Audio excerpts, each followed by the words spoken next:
En el problema 47 nos piden hallar la resultante de estas dos fuerzas. Y como dato nos dan los ángulos que forman dichas fuerzas con la horizontal. En este caso aquí nos indican que el ángulo vale 40 grados y este ángulo vale 20 grados. Ahora lo que se suele hacer para hallar la suma de dos vectores es formar un paralelogramo y de tal manera que la diagonal representa la suma de ambos vectores. Y una manera práctica de hacer esto es utilizar la ley de cosenos, pero yo en este caso voy a asumir que el alumno no recuerda la ley de cosenos y por lo tanto voy a utilizar el teorema de Pitágoras, que es mucho más sencillo de recordar, para resolver este tipo de problemas en caso la memoria te falle. Entonces para ello voy a trazar estas líneas punteadas, las cuales se obtienen de prolongar este vector, y a partir de este punto vamos a trazar una perpendicular a la prolongación del vector, que en este caso sería el vector F2, el vector que está aquí abajo. Este es el vector F2 y este es el vector F1. Ahora, como puedes notar, el ángulo entre los dos vectores es igual a 60 grados y como estas dos rectas son paralelas, se deduce que este ángulo de aquí también debería ser 60 grados. Es un triángulo notable y entonces decimos que si este vector era el F1, este vector también es el vector F1. De manera que si nosotros tomamos el módulo del vector de F1, simplemente realizando la resolución de triángulos en este triángulo rectángulo, tendríamos que la longitud de este segmento sería igual al módulo de F1 multiplicado por el seno del ángulo que forman, llámese este ángulo θ, y esta longitud de acá sería igual al módulo de F1 multiplicado por el coseno del ángulo θ. Entonces tenemos ya esta longitud hallada y esta longitud de aquí sería la longitud del vector F2. Entonces si ahora nosotros analizamos el triángulo rectángulo formado por estos tres puntos,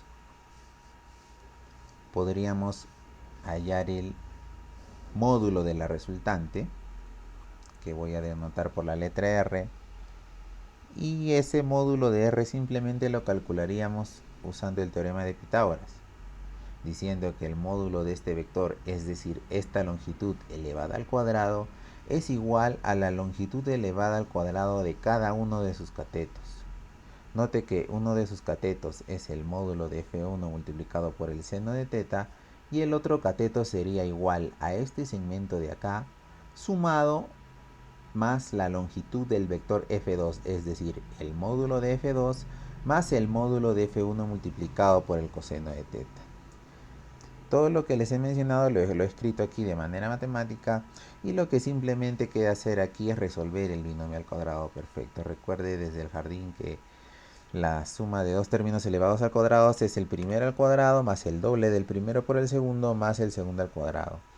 El detalle importante aquí es que nosotros podemos factorizar este factor f1 al cuadrado, quedándonos dentro del paréntesis la suma del seno al cuadrado más el coseno al cuadrado, y eso nosotros sabemos por el kindergarten que es igual a 1, quedándonos la expresión del f1 al cuadrado solito, y volvemos a copiar esta expresión de acá, este término más este término de aquí. Y ese sería el módulo de la fuerza resultante elevada al cuadrado, es decir, esto era el módulo de R. Y para despejar el valor de la resultante, es decir, el módulo de F1 más F2, lo que vamos a hacer es tomar la raíz cuadrada de toda esta expresión. Ahora simplemente reemplazamos los datos.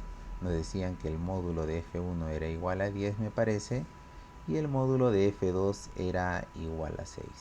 Simplemente reemplazamos los valores. Tenemos el módulo de F1, tenemos el módulo de F2, y θ representa este ángulo de aquí. Este ángulo de aquí es igual a 60 grados. Y efectuando las operaciones tenemos que el módulo de F1 más F2 es igual a 14.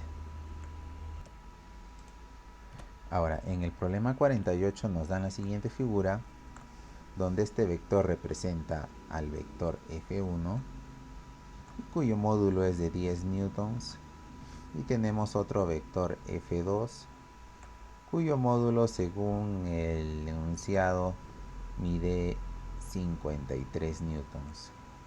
Los ángulos que forman con la horizontal serían igual a 37 grados y por el otro lado sería 53 grados.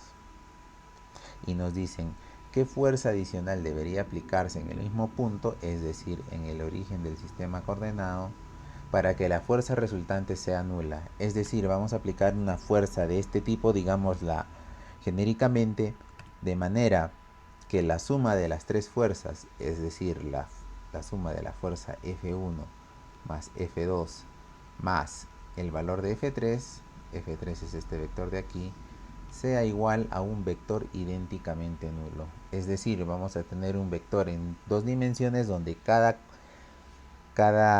coordenada, digámoslo así, no sé, cada componente del vector va a ser igual a 0. Eso representa un vector idénticamente nulo.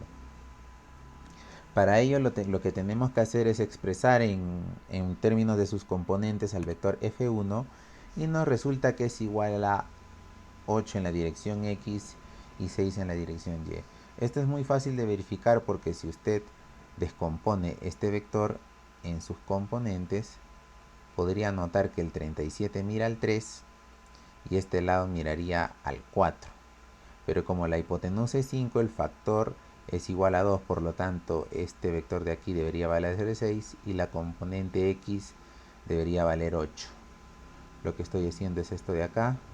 Tenemos un triángulo rectángulo donde esto valía 3K, esto vale 4K y la hipotenusa es 5K. Como la hipotenusa es igual a 10, el valor de K vale 2, por lo tanto la componente X sería igual a 8 y la componente Y sería igual a C. Ambos positivos porque ambos apuntan en la dirección positiva de los ejes coordenados X y Y, los cuales se han tomado como convención. De igual manera, lo haríamos para el vector F2, pero como yo veo que las claves son todas enteras, aquí debe haber un error de tipeo.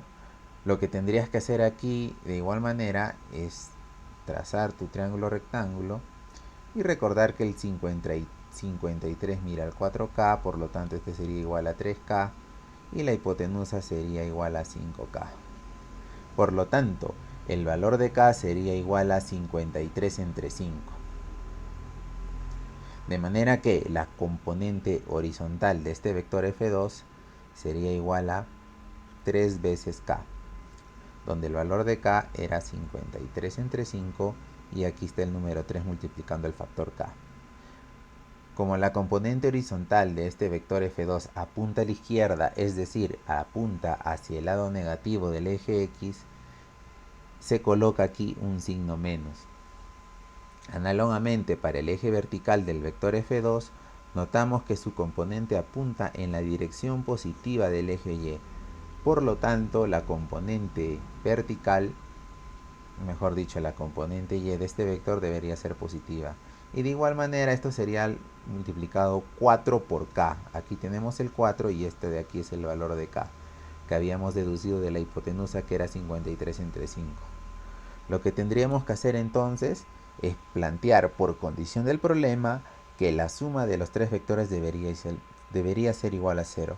Por lo tanto, como nos piden el vector en naranja F3, que hace que la suma de todo ello sea nulo, simplemente despejamos el vector F3 de esta ecuación que estoy llamando ecuación 1. Quedando el vector F3 igual al valor de menos F1, aquí hubo un error de tipeo, aquí debió ser menos F2, porque estos dos términos que están aquí están con signo positivo, al enviarlos al otro miembro se van con signo negativo. Y ese sería el valor del vector F3.